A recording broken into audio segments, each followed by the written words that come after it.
Si Bagyong Ophel ay kasalukuyan nasa East Philippine Sea, nasa layong 630 kilometers silangan ng Virac, Catanduanes.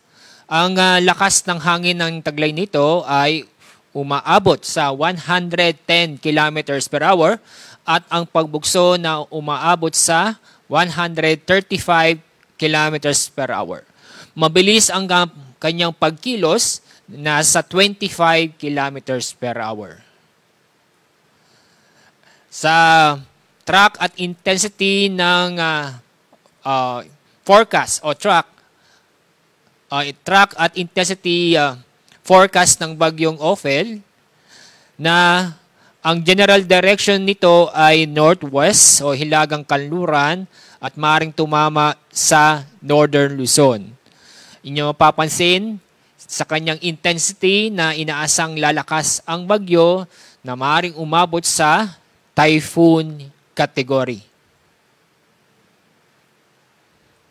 Ngayon, nakataas na ang Tropical Cyclone Wind Signal number 1 sa Cagayan kasama ang Babuyan Islands, northeastern portion ng Isabela at eastern portion ng Apayao.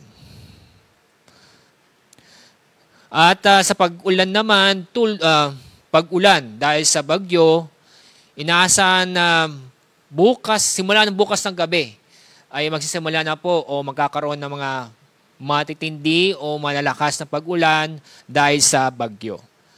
Kaya mula pang bukas ng gabi, simula ng bukas ng gabi hanggang Thursday ng gabi, may naasahan na intense hanggang torrential na pag-ulan sa Isabela at sa Cagayan. Heavy hanggang intense na pag-ulan sa Apayao, Abra, ganoon din sa Batanes, Kalinga, Mountain Province at Ifugao. Moderate to heavy rains sa Ilocos Norte, Ilocos Sur, Benguet, Nueva Vizcaya, Quirino at Aurora. Pagdating naman ng Thursday ng gabi hanggang Friday ng gabi, minaasahan pa rin na heavy hanggang intense na pag-ulan sa Ilocos Norte, Apayao at sa Cagayan. Moderate to heavy rains sa Abra at Ilocos Sur.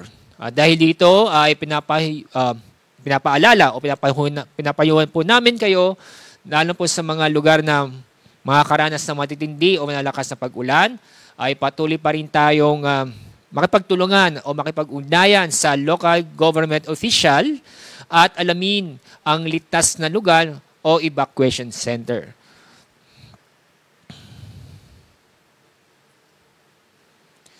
Pagdating naman sa storm surge warning, inaasahan na ang taas na daluyong ng bagyo dito sa Ilocos Norte, Cagayan, kasama Babuyan Islands, at Isabela at sa Quirino o sa Quezon ay inaasahan na taas na alon o abnormal na pagtaas ng alon na aabot ng halos 2 metro. Samantala, meron isang bagyo na sa labas ng ating Philippine Area of Responsibility. Isa siyang severe tropical storm. Ang pangalan po niya o international name ay Manny. Napakalayo pa ang bagyong nito sa ating kalupaan. Nasa layong 2,435 kilometers. Silangan ng southeastern Luzon.